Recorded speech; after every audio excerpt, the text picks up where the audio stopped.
everybody. Welcome to the show. Will Robertson, of course, Film Festival Live and I'll do that one more time. Filmfestivallive.com. Every once in a while, it's not coffee, just so we're clear. All right. People have always asked me, they go, "You're really excited. And why is that?" It's not drugs. It's not coffee. I'm just excited. And today, I'm particularly excited because of my guest. He's a rock star. There's a lot of things he is. And we're going to get on the air. And his name is Vinnie. But I'm not going to tell you his last name because when I do, we'll have crowds all over the place and people will be like, "Oh my God, it's Vinnie." Anyway, so that'll happen in a minute. We'll bring him on. By the way, on Instagram right now, right here, you're getting the cheap seats, which is like this weird exposed green thing in back of me. Go to the link in my profile. I'm not talking to you. Go to my link in the profile, check it out, click it, have fun. We're on YouTube, 2 Facebook Lives, LinkedIn. We're everywhere. Okay, there it is. And if you miss it, you can go to filmfestivallive.com, check it out. Very excited about today. Lots of fun things happening. It's a Tuesday, Taco Tuesday. That's what we do at our house. So we're going to have a lot of fun with that. Today I'm kind of feeling in a magical mode just because of my guest. So I'm over here playing. I got a really cool thing in the email from a really awesome artist. I want to find it here. This is cool. Now, if you don't know and you were watching my show for the last 5 or so years, you would know it's called Acting Up Radio. But who the hell calls anything radio nowadays? Even radio doesn't call themselves radio. So with that being said, I got a really cool artist that sent me something. Now, you know that I'm also a magician, a trick roper, a balloon artist, all this other crap that I do. So this guy sends me this really piece of cool art. I'm going to see if I can find it. And it is somewhere over here. I'm going to find it. And if I don't, then I don't really care. Yep, I'm not going to find it. It doesn't matter. It's on here somewhere. He did this really cool art. And if I find it later on the show, we'll show you. But I will start off because we're trying to gather an audience. Now, if you don't remember, this is kind of a little bit of an anniversary. Last year, a little bit before that, before COVID, I came on a show. I had an audition. They contacted me and said, "Do you have anything on Instagram showing that you maybe can move?" And I'm like, "Yeah, I do." Because I spent, 30 years in musical theater. So I tend to have a couple of skills that way. And so here's what happened. And here's the show.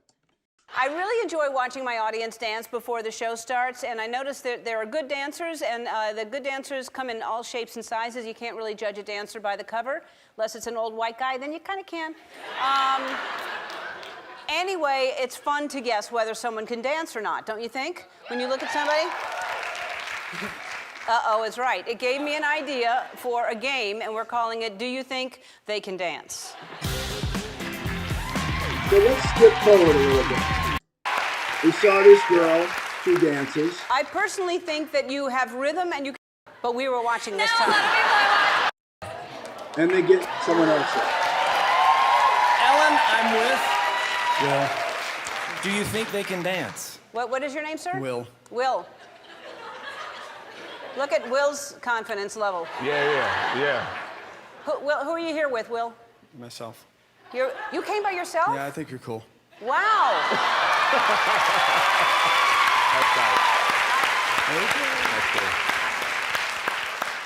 I think Will can do anything he wants to do. Yeah, there you go. What do you think about Will? Be honest. I think I don't know. I'm not sure. What do you do, Will? IT, computers. IT computers. You know what? I think he's going to surprise us all. I think so? he's going to, yeah, because he thinks I'm cool, and I have a feeling that because I dance, he dances because of me, and I think that he actually can dance, and he's going to surprise us. Let's give Will some music. All right.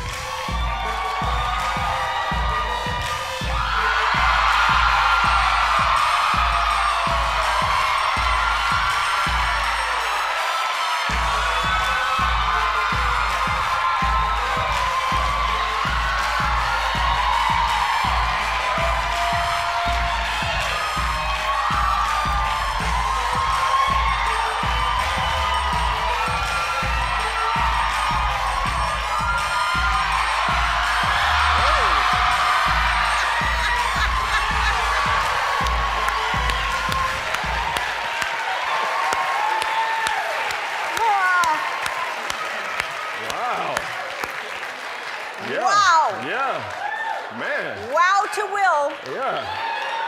Will. So don't ever judge a book by its cover, folks. Do whatever you want to do, however it makes you feel. I have to be honest with you. If you don't have skills in this industry, you can't be a one-trick pony.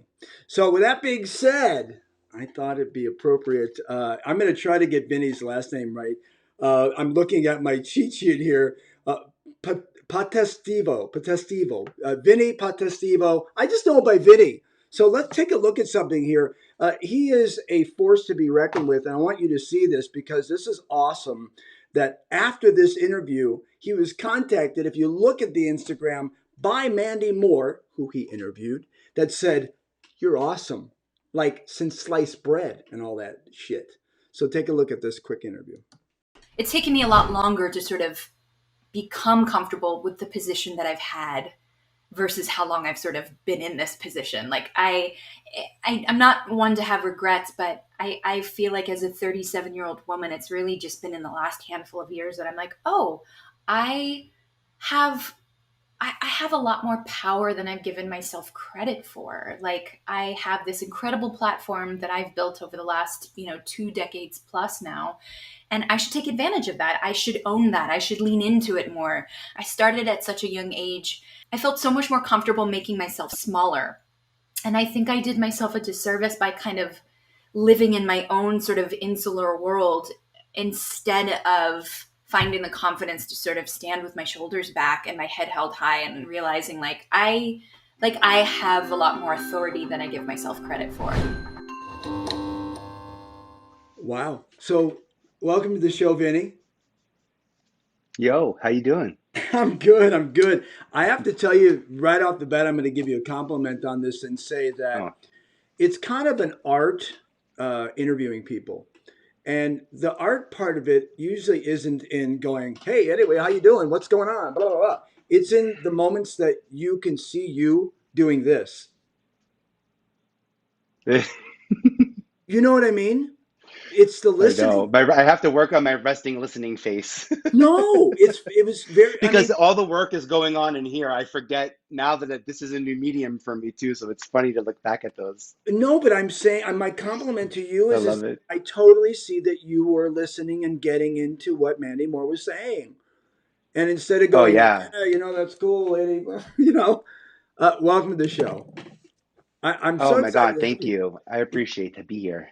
Yeah, and you know what? I love the look of your show. So let's go right to the meat of the Vinny, and ask you, how did you actually start? Did you decide, well, one day you're riding your bike with your clothespin in the car, and they're going, I got to do something else in life. What should I do now? Yeah. Yeah, pretty much. Yeah, I was probably riding my bike. I was definitely riding bikes in Staten Island when I was like maybe 17 when I became an intern at the Staten Island Television Network, like our local access, and I learned how to be a studio engineer. So I learned how to record shows and the control room and just sort of the mechanics of it. I was obsessed with computers and technology, so that was sort of my way in. And I know that. Yeah. yeah, right. It's like even during, and I ended up being at MTV for 10 years as a casting director and a talent executive. I'm still the guy that fixed everyone's computers, fixed their emails, fixed the Wi-Fi. Me too. I I'm the guy appreciate that I go, you know what? My father-in-law said, I need to have these 3 pages scanned. I'm like, can you use your phone? No. Yeah. And the look of horror. And I'm like, all right, give me a minute. I'll be right there. Yeah, I'm the guy that helps you Yeah. with email, which is the easiest part of life.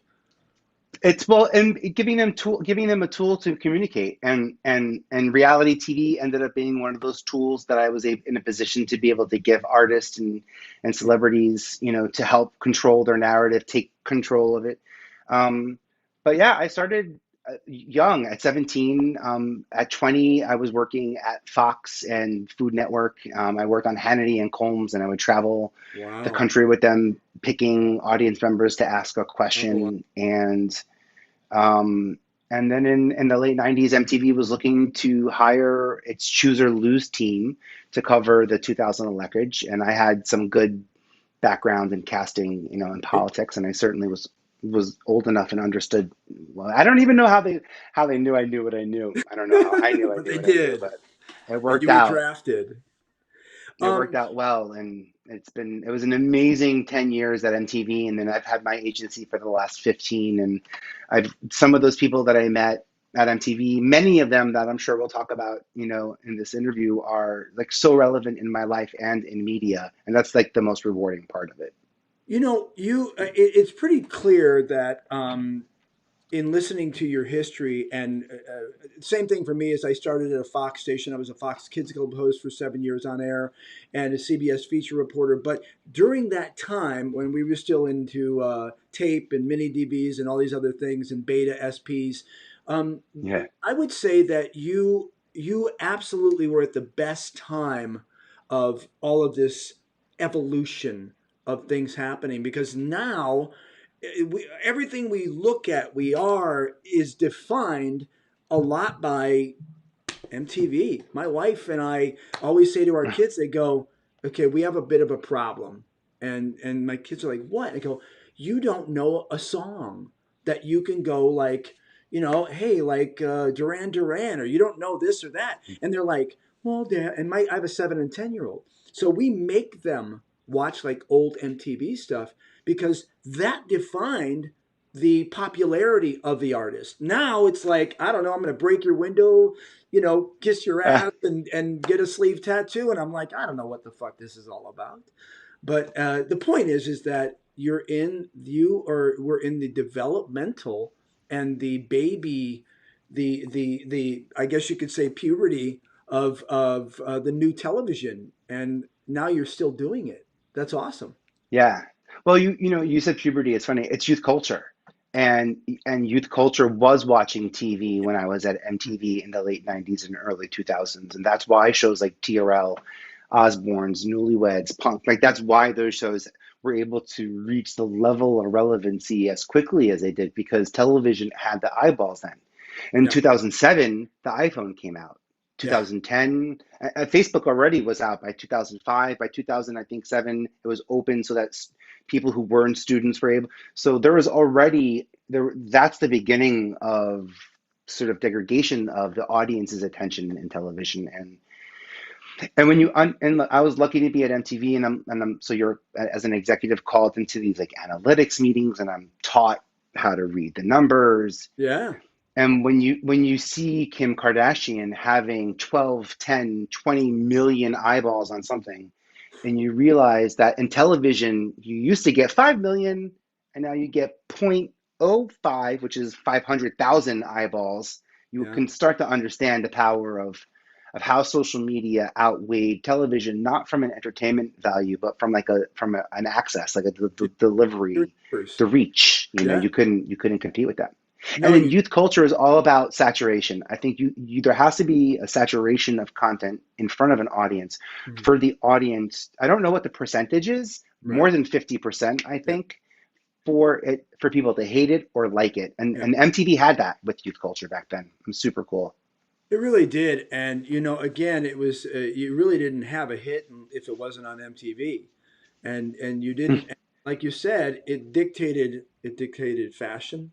It dictated how kids and teenagers were going to behave at the time.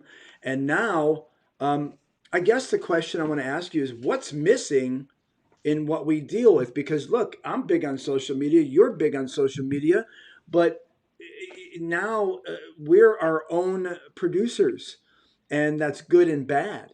It's good because if you want to be a brand influencer, you want to do things. By the way, if you do want to be, you would just contact you, because you are definitely, you have a lot of things you do. I want to say tricks in your bag, but you've done this. You've been there, done that, and the transition between what was and is now, I'm sure hasn't been easy. But how do you see it being? Is it good or bad now, when you look at where you were? So good. I don't know if I fully understood the question, but I'll go Yeah, with I it. don't I think I think fully that said because it right, so we're good. I have a pretty positive outlook on most things, and my shows the Osbournes, Newlyweds, Laguna Beach, Run's House. There's a sense of family and camaraderie and silliness to sort of like what I was able to bring to reality TV. In casting shows like The Housewives of New Jersey, I was able to express my talents in other ways and let women, showcase their skill sets in other ways too. So casting for Bravo and casting for TV were very different. When I look at what's happening, and also I want to point out, when I started in television, how many producers on this earth do you think there were? I don't, a million? That might be a lot, but a million and on all of Earth that can make content, a million. Now, how many producers are there? It's kind of like actors. Well, no, it's the truth. It's like we're 150,000 or 2 million, and now there's 3 trillion. Yeah. There's I think there's an artistic talent that's native and inherent in the body, and some of it can be trained, and you can give actors tools to refine their skill set. But I bet that they're also actor producers. I bet they're producing their own stuff that they're acting as well. And my point is, like, there's far more people that do what I do now than there was 20 years ago. Everyone does what I do now. Oh yeah. Everyone. Well, you want to record your life and put it out there for the world to see? Who doesn't have an iPhone? Who can't do that? That's no, you're right. No different than what I've done. I just happen to do it on TV. Right. Well, with all due respect, though, I always tell people that, yes, it is vastly different than it used to be, because now you can just go on YouTube and you can become a writer, an editor, a star, or whatever a radio host. You also own it. You Yeah. control it. You can take it down. You can distribute it. You have so many. If you're smart with rights and you understand, distribution and know how to really leverage media, for me, media is like better than money. It's ultimate bartering tool. It's like, absolutely. I've built a career. By the way, I'm from Staten Island. I knew no one in the industry, and everyone's like, you have to know people to get in the industry. And then I became a casting executive, which, to be honest, you would think, oh, that guy has to know everybody. And I knew nobody. I didn't know anyone. No one knew that damn Staten Island. I was like, I'll make sure everyone knows I'm from Staten Island, and that guy from Staten Island has this job at MTV that can get you in. And that is my approach to casting, and that's how I got good at helping people get discovered. Was by making myself more discoverable, off camera. Can we talk a little bit about the other interview I have keyed up here? Gosh, I'm so excited. I mean, I left MTV 15 years ago, so maybe 20 years ago, The Challenge was just emerging as a hit show on MTV. I had a couple of hosts that popped in and out of the show. God bless his soul and rest his soul. Dave Mira was one of the last hosts before TJ Lavin ended up taking his spot. And TJ was just an amazing BMX athlete who I really, really respected. And it was 2005, maybe. I was looking for an ally. I was senior enough in my career where I could start making sure the people I was putting on camera were going to be there, who were going to fight for the right for me to marry who I want to marry and have a family that, And I realized that those people that we were putting on MTV became that. I had no clue TJ Lavin would have this gig for 20 years. And I think this clip sort of sets up some of how he got that. It does. Let's look at this. I go to MTV and I go into the office and I see all these rainbows everywhere. And I'm like, Vinny, are you gay? And you were like, yeah. And I go, oh, thank God. And then that sparked of like something in your brain that you were like laughing your ass off. And I was like, Vinny, like, you're the best looking dude I know. Like, thank God, because there'd be no chicks for us. And you're like, dude, you want a show? And I was like, what? And you just said it just like that. I'll never forget it. And you're like, you want a show? And I go, sure. What is it? And you go, it's The Challenge. And I was like, oh, that's Dave's show. I can't do that. And then you said, no, he's over it. He's over it. Give him a call. So I used your desk phone to call Dave right then and there. Yep. Called Dave, and Dave was like, no, you're going to love it, dude. Do it. You'll love it. And you and I walked into Jackie's office together, and my life has never been the same since. I love it. Yeah, that's the words that everybody that's in this business in front of the camera wants to hear. Do you want a show?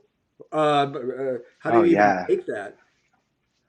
To even get to say that, those are the words that every executive wants to be able to say too. Trust me, that's like when you get that moment and and look, it's never it's a consensus cast.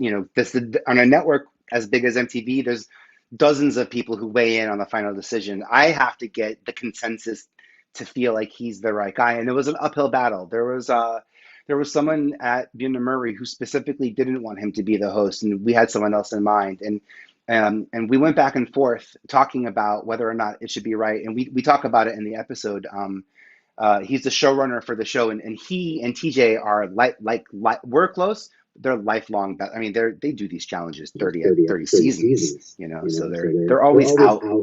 Shooting all these things with these real worlders, and the connections you make there are lifelong. And even in the episode, TJ talks about he fell hard and had a life-threatening injury, and he talked about the time that the producer from the show was there for him. He was there when he woke up to see, not was he okay enough to go to work, but was he present in the heart and mind and head, and they really cared for him, and that's a pretty cool sort of benefit to have from being a host for 20 years on a series like that. Now hopefully he'll win an Emmy soon, I hope. Well, it's a great testimonial to the family that was created. Yeah. And obviously the person that didn't want him after the third year probably went, yeah, that was a dumb move.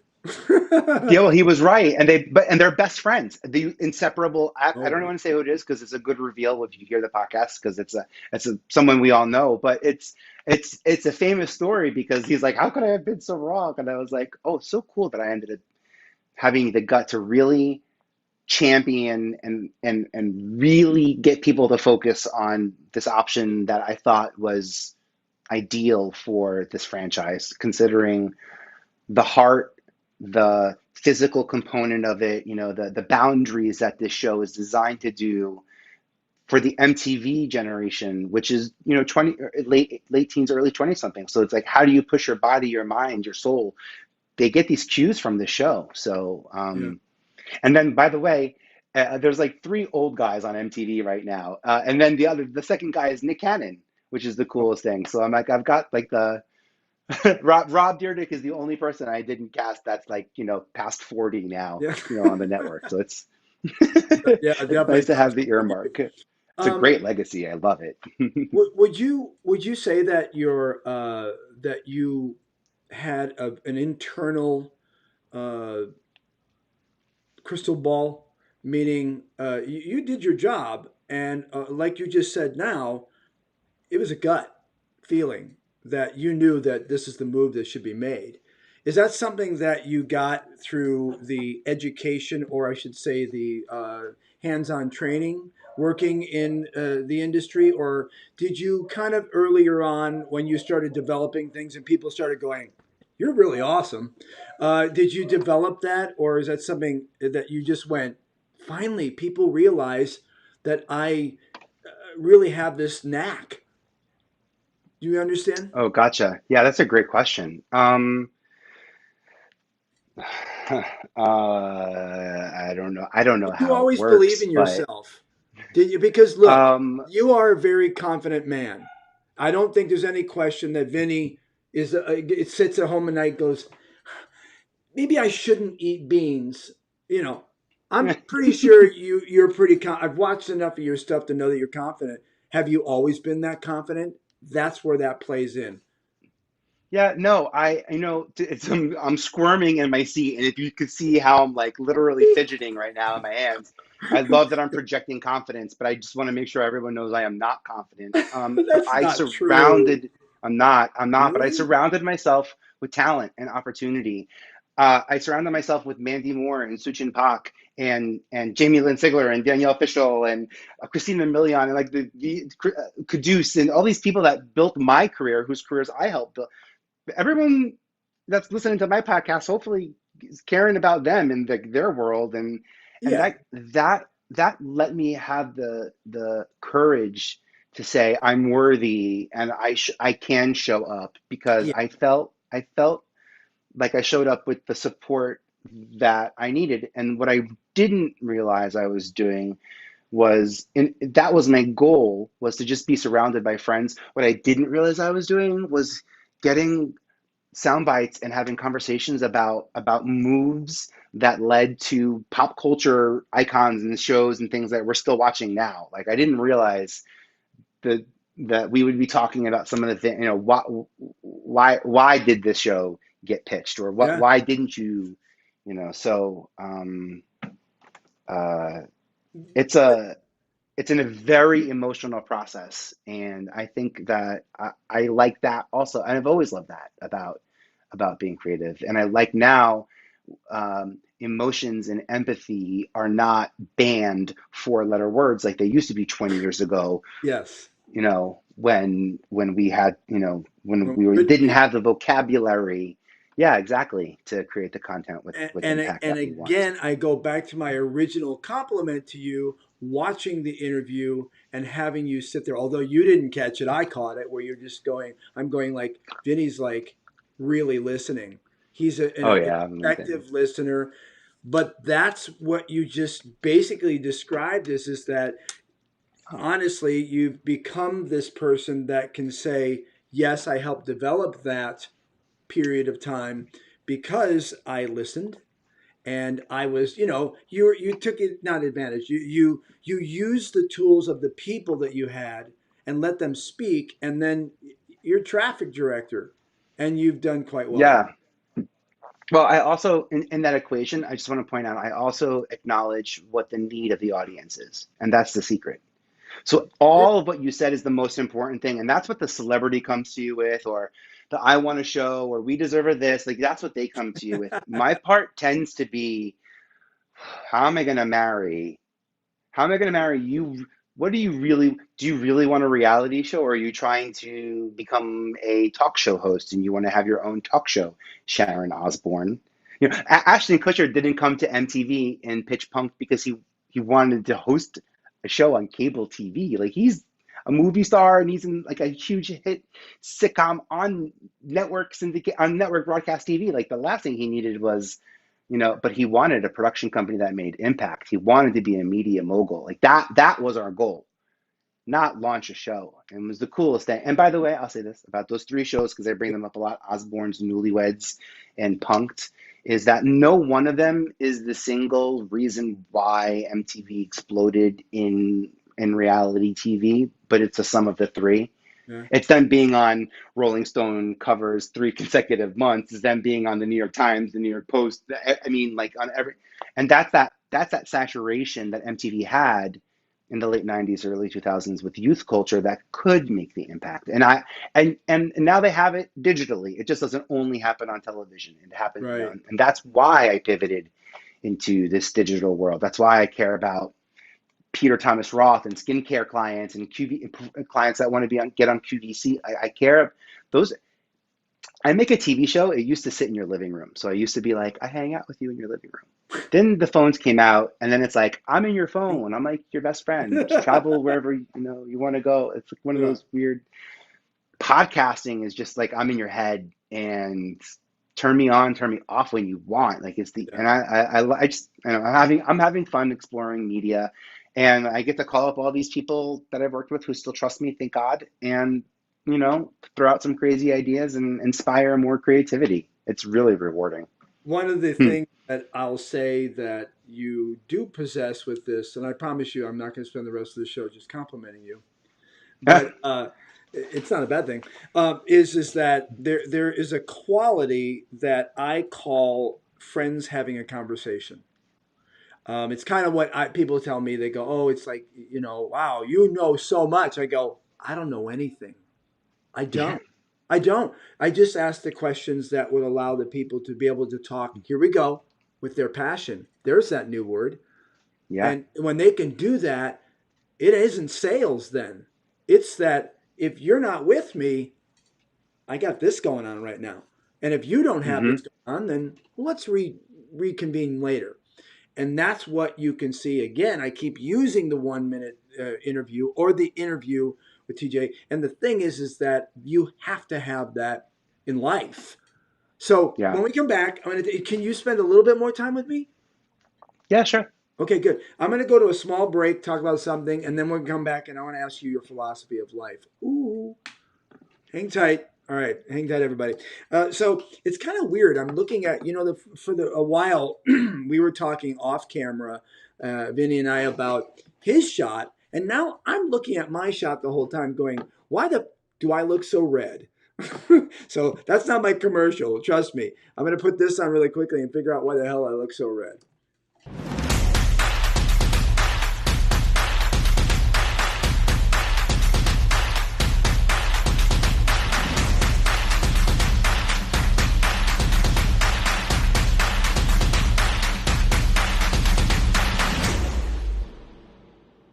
All right, so here's a little mention I want to bring up here in Los Angeles, Hollywood area. Good friend of mine. I do a lot of cop stuff because of my weapons, expert stuff and all the things I do.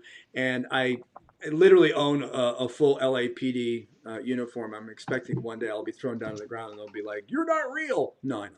But I play one on TV. Point is that if you're looking for anything that has to do with movie rentals in regards to police, ambulance, and first responders, if you're looking for a SWAT team, if you're looking for stunt guys, this gentleman, David, you go to 4movierentals.com. He rents stuff around the United States. You can pick up a squad car, whatever you need for your production. He is a pretty awesome guy, and I do a lot of work with him. So definitely, by all means, check that out. Hey, my social media recently in the last, oh my God, I've had my Instagram account and my Twitter account, which has like 70,000, and my Instagram account for a long time. And I've tried to get verified because, look, I worked for Cirque du Soleil for 4 years. I've got 2 world records, blah, blah, blah. I'm an actor with a couple things on a bunch of the streaming things. But I found out that because I did a film in Mumbai called ABCD2, which is a really big Bollywood film, I got a lot of like fake shell accounts from my good friends in India. So this company has been doing an amazing job, and I'm really doing real well and cleaning out all these like stupid fake shell accounts. We're down to only 60,000 now, but it doesn't really matter. I don't care if I have 10. I just want to make sure the engagement is right. And these people have been really helping me a lot. We're really getting a lot of good engagement. I put a lot of fun stuff. I've got a lot of different skills, so I tend to put them on. But fingers crossed, we're working on this so I can try to get my account verified. What's that mean? I don't know. My guest has his verified. Damn it, Vinny. Anyway, but the fact of the matter is that check out this website. Of course, go to Fiverr.com if you don't know what that is. SANAMJE. Check it out. All right, let's go back to the real show here. Let me bring you back on the screen. There we go. Thanks for coming back. So I want to ask you, really, first, you have a good time? Are you having a good time? I'm having a great time. Yeah, thanks much. You're awesome. Thank you All for right. having me. I'm excited about this. I am too. And after this, of course, folks, if you're interested, it's on all of our YouTube channels, LinkedIn. I kind of think I'm going to be switching my platform, meaning that I'm an influencer on Amazon. And they have this channel now. It's kind of a new thing in the last several months, but I was doing it before with book interviews. Anyway, and unless they turn into films, what do I care? Point is that now I think I'm going to take the Film Festival Live. I'm going to put it on my Amazon live stream because a lot of the filmmakers and people like Vinny have services or products that might be on Amazon. And the cool thing is that below on the bottom, you can click and buy. That's what we want to do. So we'll be switching over to that really soon. And then the rest of these will be kind of a broad rebroadcast. So one of the things I always ask my guests is the best 4-letter word in the English language is free, in case you had another one of your own. I always ask for some free advice from people that I consider to have good insight. Now, I'm telling you, Vinny, you don't have to tell us about the industry. Could be about how to make pasta. Could be how to love your dog. I know that you have a doggie. And by the way, I had a wonderful dog. He was a wonderful standard poodle, which I didn't want because I'm the guy that is a cowboy, and I had a dually truck, and my wife's like, and a mechanical bull business because I'm one of the top trainers, and she's like, "We're gonna get us a poodle." I'm like, "We're not gonna get a poodle with the thing up there." We got a poodle, and that damn thing was smarter than me. in 12 days. I mean, it had, he's laughing. I think he knows me well enough. It taught you to pop and lock, right? Yeah, it did. My little poodle's like, oh yeah, come on now. Anyway, point is that I was just so amazed. But love dogs. If you don't love dogs, you're probably a very angry person. What's your dog's name? What's your dog's name? I little Dudley and Bo are my two dogs. I like I the don't know why. Dudley name. You're Yeah, for a moment. I'm Dudley like, Greenfield and Bo Wellington. Those are their that's official funny. names. You always have to have my dog was Chaplin or Chaps because I love the Oh Chaplin yeah. stuff and I do the visit. And then my wife's like, well, and look, because a cowboy, you can call him Chaps. I'm like, damn, that girl's smart. Anyway, Keep her around. she looks like Demi Moore 10 years ago, and she's really smart. She's getting like her PhD. I don't know what she's Yeah. doing with me. But the good news is that Demi Moore looks like Demi Moore 10 years ago too, so everyone's on track. I knew you were gonna say that. Thanks for the volley on that one. Thanks for the volley. All right, so one free And thing that I'm really yeah, right. One free thing I'm really passionate about helping with, and I'm super equipped and ready and prepared for this answer. I'm grateful you asked, so thank you. Is it took me too long. It took me too long in my career to start asking for awards. I thought awards were given. I thought awards where somebody says, "Hey, your stuff is great. You're the best this. You're the best director. You're the best actor. You're the best." And the Academy Awards, you pay to be in the Academy Awards, and then you pay for each time you want something to be nominated. You actually pay a fee, an application fee, and then every producer who's nominated with that piece of content, there's an additional fee for that. So I didn't realize how expensive or how winning awards really worked. But I did know as a network executive when I had to go find a host for all things rock or an expert a plumber. yeah, And I can tell you, I can literally tell you the shows that I worked on where, and as that we do that in reality TV. I would start by looking at reality winning lists. I mean, award winning lists. I want to work with award win. I want to work with people who claim that their yeah, shit is so good that they're yeah, worth, the awards. I want to work with people who have the energy, yeah. who want to not just get the project done, but also want to make sure it's exalted. And by being exalted, it's given a platform that has the opportunity for larger distribution. It's not about winning, an award for our, talent and Sure. the vanity of it all. And I have a document. It's about over 50 websites. So if you DM me, I don't know, award show, hey Vinny, I was watching this and I want that award document talked about. Like if you DM me, I will send this to you. I don't know what I'm going to do with it yet. I haven't put it out online, but it's so valuable. Well, it And I sounds give it to like. all I my mean, clients, and it's 50, awards that you should be winning, could be winning, that you're not because you just haven't applied.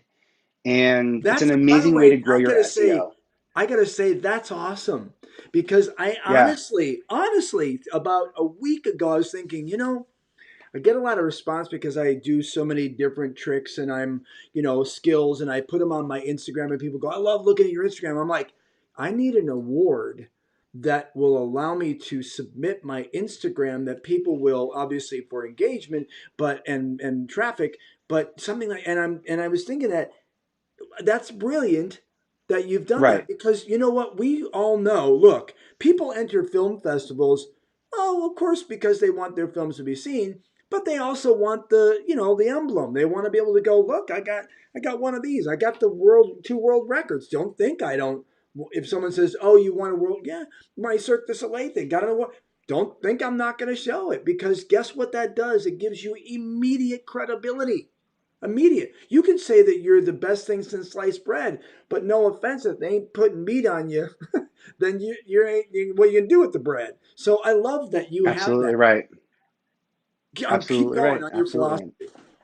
Sorry. It's true. And people feel like, who am I to win an award? You work hard. You're the same as me. And Yeah. who am I? I don't know. But I had awesome people that I love watching on TV telling me that they respect the input I gave them. So that makes me believe what they think about me. And it's that value loop. Yeah. It's that idea that that you add so much to my life that I have to believe and let in that energy that you're giving me, because I gave that same energy to you, and it's that like sort of like reciprocity of it Yeah. that I dig. So I want, and I want to win. I want to win awards, and I want people to win awards. And there are free awards, and there are $200 awards. And I'll tell you what, $200 for the Telly Awards to possibly win something. People have opinions about some of these digital awards. Sesame Street, Vice, MT. I mean, there are major media platforms that are winning these awards. It's because it's relevant. And there's very, very powerful to win awards. When a network is looking for something, the manager, director, showrunner, assistant, whoever is tasked with doing the research, award-winning florists, Yeah. award-winning hosts that you want. So please reach out to me, and I'm so passionate about helping people win awards because it's just something that I didn't do late enough in my career. And I shouldn't say this, but maybe fingers crossed. Hopefully, I'm going to finally get nominated for like a regional Emmy in 2 or 3 weeks, and it would be the first Emmy that I've ever applied for Wow. in hopes that I could win. That's crazy. I've been in TV for this long and I've never applied. I just didn't know that's how it worked. I just thought it was based on, I don't know, someone saying, "Hey, that's great. Put that on the list." There's no Yeah. list. The But list there's is a, who paid the fee for the application. yeah, but see, That's the list. you're bringing something up that's really important, and that is that in our evolution, individuals, you're right. People don't ask. They go, "Oh, well, I could never get." You know why you couldn't? Because you're not there yet. And I hate to say this, but you have to go. People tell me, they go, I think one of the coolest things about you, and I'm telling you, is your confidence. I'm like, yeah, well, because I Oh, I know what I appreciate can that. do. And the thing is that, and people should realize that about me. And I'm saying that to you because have you ever been a keynote speaker? Oh, my first Rise and Record October 20th. RiseandRecord.com. A little plug for that. If anyone happens to be in St. Petersburg, Florida, Oh, the week of good. October 20th. I'm so excited. Because But that'll be you my know first what? time. Because even though yeah, well, there you go. Record it. Let me give you a tip because as a keynote speaker, Oh, always record. I got Record it. hooked up. They're doing like full TV. This is Kevin Harrington and Jeff Hoffman and Brendan T. Adams really hooked me up with my first experience. But that's what I do. I surround myself. I won't do something by myself if I don't feel It's not legit. empowered. And also, I don't want to do anything by myself. That's not fun. I don't No, want to no, be the no, it only. I isn't don't fun. want to go someplace and be on stage and not know and have everyone know me and not know anybody. I don't. That's not why I'm doing this. Yeah, if you did that, You you'd be an know. actor. Yeah. You think I'm By the way, kidding? I will tell you that so there's this funny side to me that so I will sign up to Grant Whitley's site and I'll be an extra every once in a while. So Oh, I that's was fun. an extra in the new Sex and the City that they're filming now, and just like that. And I'll tell you, like you would not know, and I would not tell people, like what I did for a living. I didn't want people to feel like, and not that I'm anything that people would get excited about, but it's a very interesting group of people who do background, or I don't even know if you're allowed to call it that anymore. Understatement. Very interesting Oh people. yeah, oh yeah, yeah, yeah. I Very know interesting people that people. I do it got for to a be one of living. them finally. I love it. I love it. No, I I don't see why see. they I have don't that see show. It makes that. sense. See, yeah, but see, you're one of those people that if I was directing, I would be like, yeah, so we want to bring these people in, have them come. Hey, you, come here a second. Yeah, go over there and stand by the star, and when they say this, just go, okay, because you have that look like you need to talk to me. Okay, so you're all good in the hood. Yeah, I and when like I that. when I talk about the reason why I brought up the keynote speech or speaking is because the things you're saying. Look, I grew up and I was producing talk radio back in the late '80s, early '90s. I stopped there because then I went to Fox. Yeah, And one of my the things, informative years. yeah, very. And I was doing metaphysical because I don't know if you know what Reiki is. I'm a Yeah, of Reiki course. master. And so I was doing shows, Deepak Chopra, Wayne Dyer, Shakti Goen, all these different people at the time. It was really awesome. But the point is that talking to people about cultivating their lives. That's when all the wasn't it was Hmm. metaphysical back then. Now it's self help. but the things that you're saying about, you know, your philosophy really are things that are not just, shouldn't be taken as just work tools. They should be taken as life tools that you Hmm. go out, you do say to people in your head. Interesting, really quick story. When I was in Cirque du Soleil, we were doing a show called Viva Elvis, about Elvis. I was very excited. One of 85 people in the cast, all these, you know, hot looking, you know, gymnasts that were Olympic people, and you think you can dance people because it was Elvis, and I was cowboy trick roper and so on. I was ripped. Anyway, that was about 10 years ago. And the point is that, you know, it was a very difficult thing to do, but and being in Cirque du Soleil. But the bottom line is that there was a lot of people that were there that really didn't. They didn't understand the idea of it. They just considered it a job. They didn't bring their passion Hmm. to the table. And you know, it's so easy to be in this industry and lose your passion and not be able to take it in your life. But what you're saying is absolutely in my opinion, the golden nugget of this conversation, really, is that you need to say every once in a while, oh yeah, I deserve the award, even if it's in your head. Because if you don't, you transport this to your face. Hmm. Who the fuck wants to be around that face? So Yeah, again, it's thank you for true. that pearls of wisdom. Well, it's true. And if you don't, and here's something else I want to say also for people who feel like who still aren't there. If you don't feel like you should win the award, then why would I? Right? So like that's like if you even if you can't Yeah. get into it, then like if you can't possibly see yourself winning, why should? Not could. Why should Why I? would?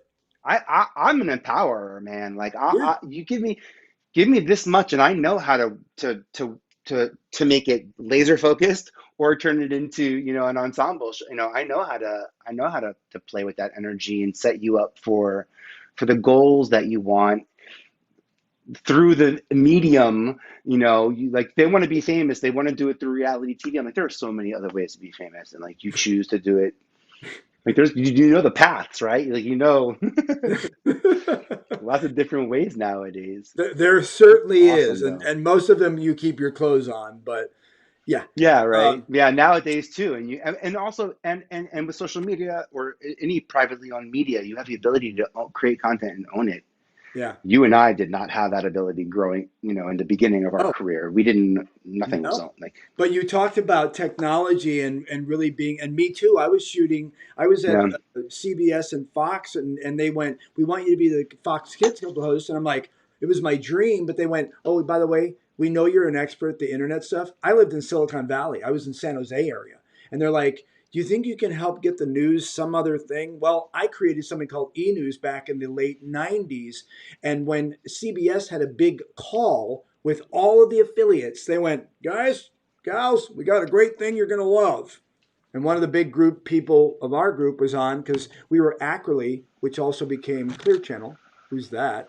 hmm, Anyway, and what happened was CBS said we have this new thing called E-News, and they went, hey, this is Monterey. Yeah, just to let you know, our guy Will, he created that 6 months ago. And they're like, what are you talking about? And we were doing highlights via news, and you would click it and yeah, you see the website. But I was crashing IBMs trying to render stuff and grabbing like an iPhone 3 and shooting stuff. Anyway, you know what I'm talking about because you I know it. started off in community television where you were I'll tell you probably what. a town. I don't ultimately know why my boss at MTV, a guy named Rod Asa, who's currently the head of unscripted for all of NBC, Bravo, Oxygen E. I don't know why I got to be his first assistant and why we got to launch it, but I think it had a lot to do. He didn't need a casting director. He was is a brilliant casting director and visionary, truly. Like he did not need someone like me to do his job. What he needed was the organization I can do, and that came from working in the computer center. I can run an Excel. I was PowerPoint. I was SQL, database. Like Wow. I know how to code. Like I had my editing skills. I knew how to wire two VCRs together and hit pause and record And that's how I edited VJ Reels for 10 years. Oh my And then I God, left boy. MTV in 2007 when the iPhone came out, and then everyone got Apple computers. Imagine all that time, Britney, Backstreet, all the evolution of music, and we're still on the VHS. But there was those, and that's something else I get pretty passionate about. Is that was a hard skill set that I had that made me almost irreplaceable. And a lot of times when waves of Yeah. staff got let go from MTV, I was Yes. able to diversify and I was in the board that decided not to buy my space, and I was able to weigh my opinion with Tom Freston about that decision back in the day, and I was able to have, because of my ability to have a Rolodex for talent, but also the skill set to Yeah. digitally to implement it. You're not a And one trick. finally, Well, you're not again. but this is I say that the most important thing I can tell anybody, and I tell them every day, is that don't be a one trick pony. Because yeah. if you're an actor waiting in your trailer, I just interviewed a pretty big director that I've worked with a few times on a film, and he went, I hate actors that sit in the trailer. I'm like, me too. Get out there, watch, look, and see what you can do. Obviously, if it's a union set, you can't touch anything. But the point is, you got to be part of it. Also, when someone says, like for me, people go, "Wow, you have a lot of auditions." I went, well, the last 4 of them were asking for a clown, a balloon artist, a magician, and a cowboy. That tell you anything? Well, it sounds like you work a lot. I'm like, well, you do it because your odds are better that you more you know. You're talking about SQL. You're talking about you're Yeah. damn right. Same thing. Stations I had sold. They went, well, let's see. You do all this on our internet. We're keeping you. And it doesn't hurt you. It doesn't hurt you at all because now, fast forward when we went into COVID, how many of our hmm skills? I'm talking about you and me. All of a hmm sudden, we're like, I ain't worried. I'm not worried. hmm I'm home. What else you need? I was Just like, made it finally, easier. everyone's going to know what Zoom is. I no longer have to explain it. This is wonderful. Yeah. Well, and by the way, I started basically a live stream company because I got tired of watching people doing Zooms in their bathrooms. I'm being honest. Yeah. Vinny, what a great show. I wanted you to end, I if you don't appreciate that. mind, if there's a way that we can, one, contact you, and what sort of services, if you don't mind me asking, I hate to make it into a commercial, but you do so many things, and I believe people need to have your help and your passion. If you don't mind spending a couple of seconds talking about, or a minute, or I don't care, what do you do? How can you help us? I really appreciate that. Yeah, I think I'm really trying to figure and roll out some infrastructure to how I can effectively work with people as well. I do and am building a coaching list. I will be launching sort of a group coach. I already have like a private Zoom that's been going on for a couple of months, so I can build and get used to the group energy of a creative discussion. But I'm excited to be the sounding board for founders, talent, hosts, journalists, entrepreneurs, business owners that are looking to up level their business brands or their personal brands. So please reach out to me at Vinnie Potestivo on social media. You sort of reach out to me anywhere, but reach out to me there if you're interested in joining the coaching program, and I can send you the link to go ahead and sign our waiting list for that. And in November, I have my first mastermind coming out, which I'm super excited for. I'm partnering with an amazing talent development executive slash casting director slash like brand executive, someone who I've shared this casting and brand building space with here in New York for literally my entire career.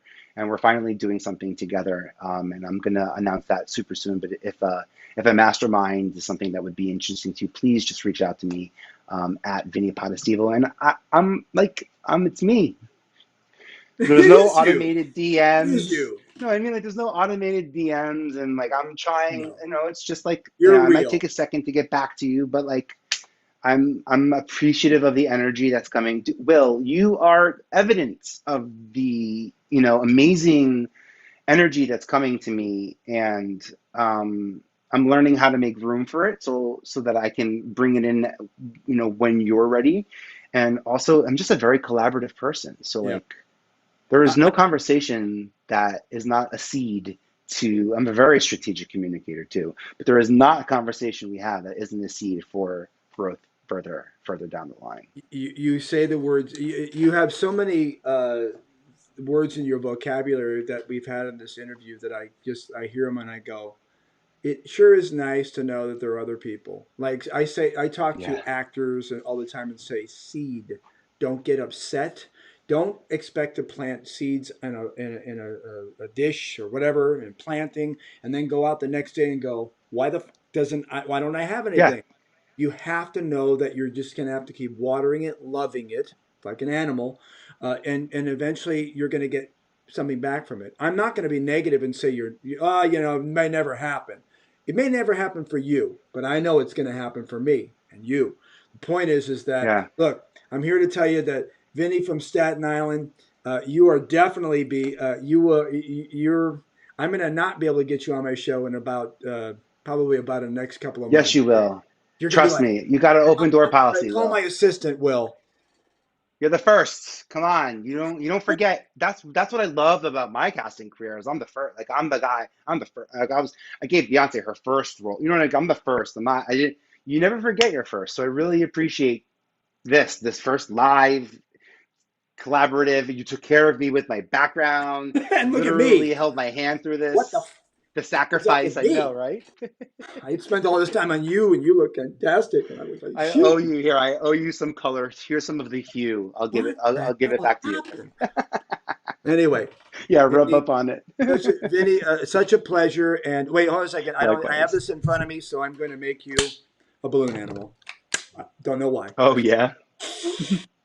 I used to spend, boy oh boy, I used to do Cinco de Mayo's I used to do 1,000 balloons a weekend. And now it's funny because I can't do any of these anymore because I blow them up with my mouth and people are like, you think I want that? Oh, that's so interesting. Yeah. And I always think You gotta get a little that are doing it. Just get a little air thing that you do. That's called cheating.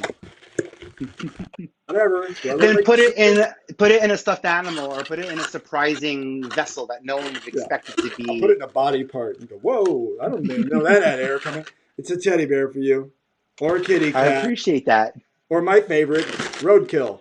Oh, sorry about that. Vinnie, you've done this before, I see. Well done, well done. Thank you, my friend. We'll see you again. I'm going to bring you on and drag you on the show again. All right. Thank you, my friend. Hang tight. Don't go away. I want to talk to you for a second. If you have a moment, let me just end the show. Ladies and gentlemen, thank you for hanging out with us. It was a little bit longer show than we normally do. Hey, listen, I'm going to end it like I like to end it, which is giving a tip. I produce something for actors and creative people to understand that we normally have a hard time marketing to the industry, but I decided to be a little more guerrilla marketing. So I want you to take a look at this. I made this. I think you might like it. I did an ad. A banner ad that I bought some spaces on, like breakdowns and so on like that. And it said, hey, casting directors, you want to know the reason or how to be successful, press this. And when they press it, they get this.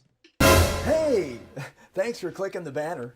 Now, I know you're dying to know what it is that makes a successful casting office or director or production. And the answer is actors. See, you can have a great script, great casting director, a director, producer, but here's the problem.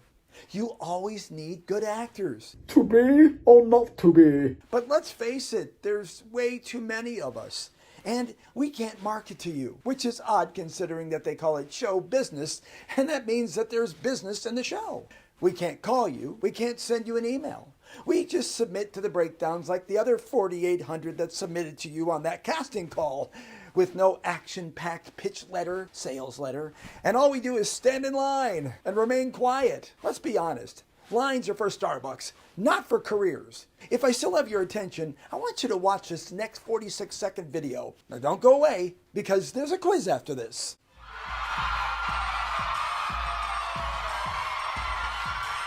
Detective Gennaro, I need to speak with Rex Wilson. Rex is already out there on the speedway for his practice run. You know what I mean.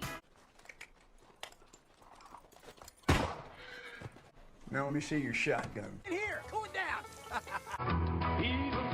Just like your old man, huh? Is there a problem, soldier? I'm asking you a question, Lieutenant.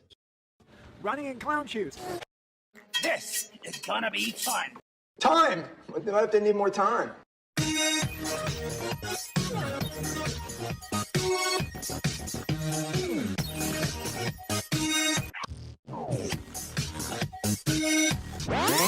That wasn't so painful.